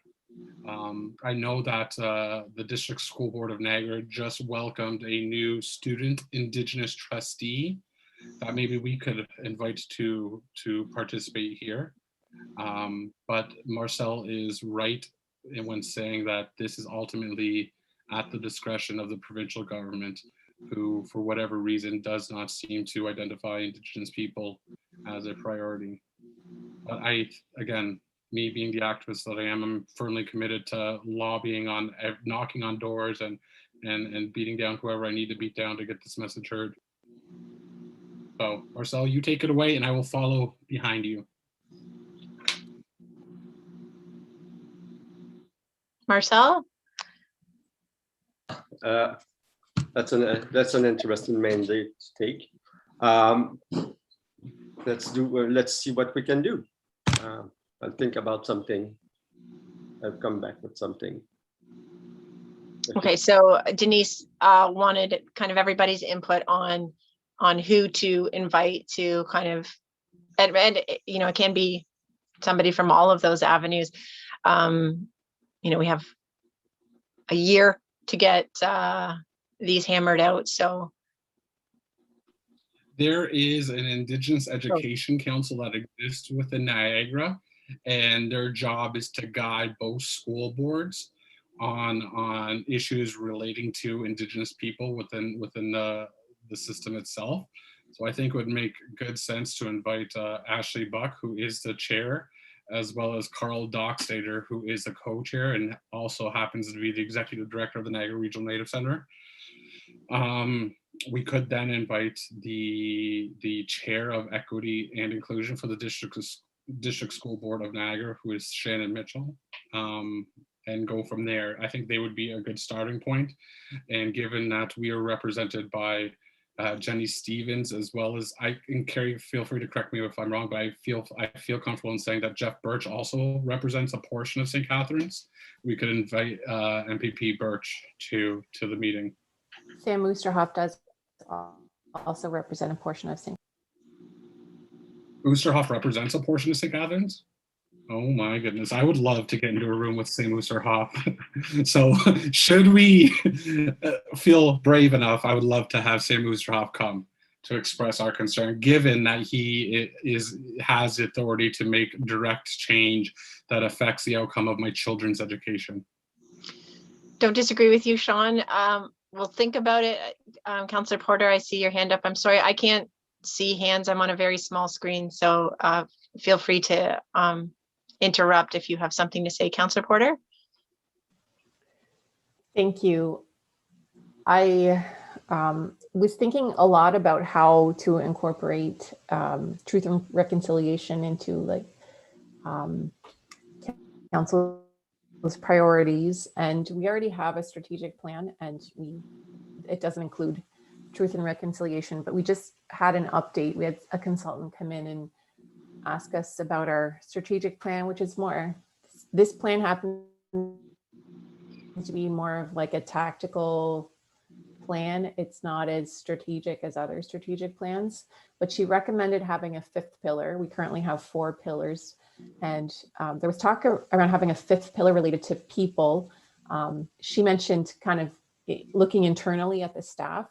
I looked at Guelph's strategic plan, and they have 5 areas of focus, and one of them is on people.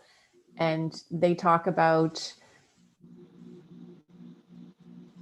both the employees at the municipal level, but also how the municipality serves the residents in the community. So what I was thinking is that staff are coming back with a report on how we are going to update our strategic plan or what the steps are going to be. We could ask staff to take a look at truth and reconciliation and to see if some of that can fit in this fifth pillar, because this is the guiding overarching plan that we start from at council. So I actually think we need to bring it into the strategic plan. Every time it gets updated, they'll look back on that plan. And so I'm hoping if we can incorporate it, it will always be there. Oh, it's very useful information. Thank you, Councillor Porter.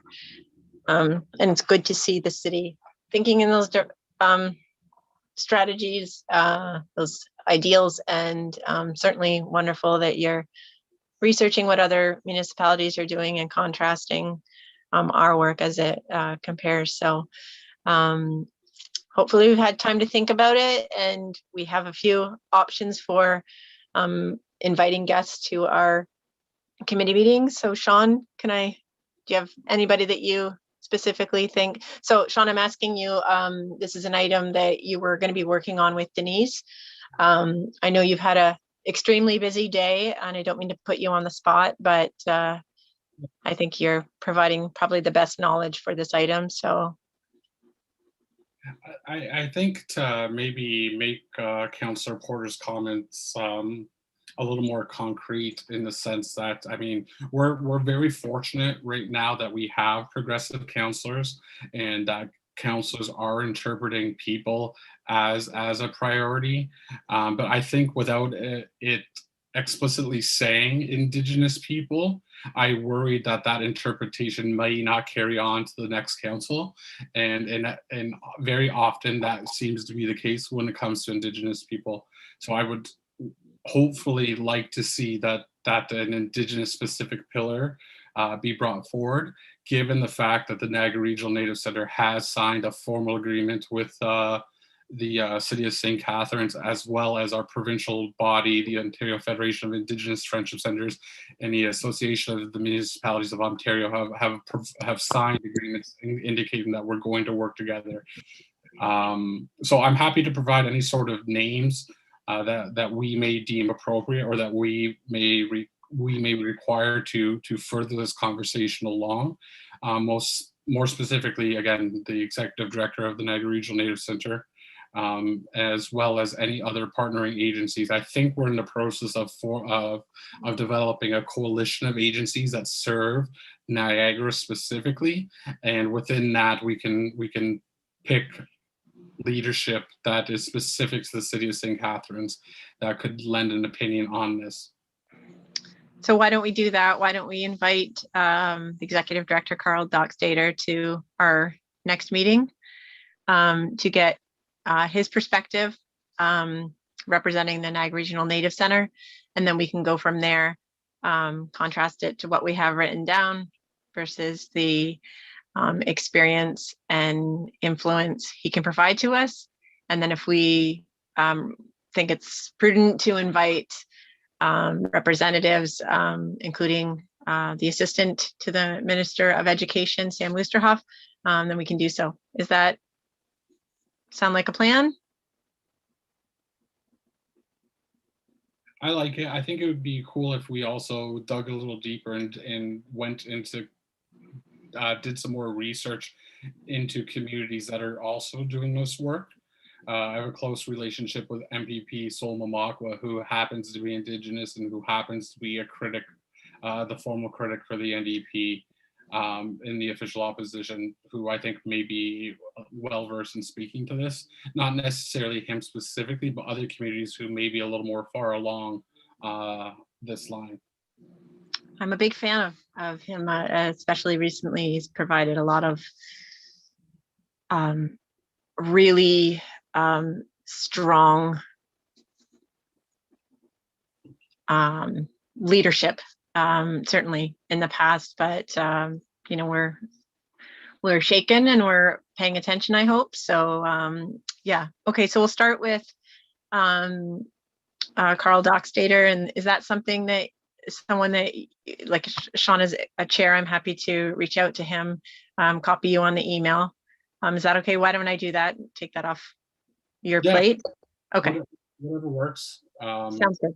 Also, if you want me to make a motion via our board of directors to make him come, I'm happy to do so.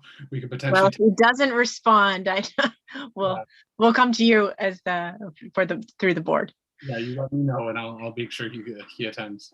Okay. All right. And we are over our time, so we're gonna we're getting to the end of our meeting. Thanks everybody for your patience. I know many of us, including our staff liaison, have had a very long day. So the expense policy for advisory committees and task force members, that's already been taken care of. Am I correct? There's no changes there.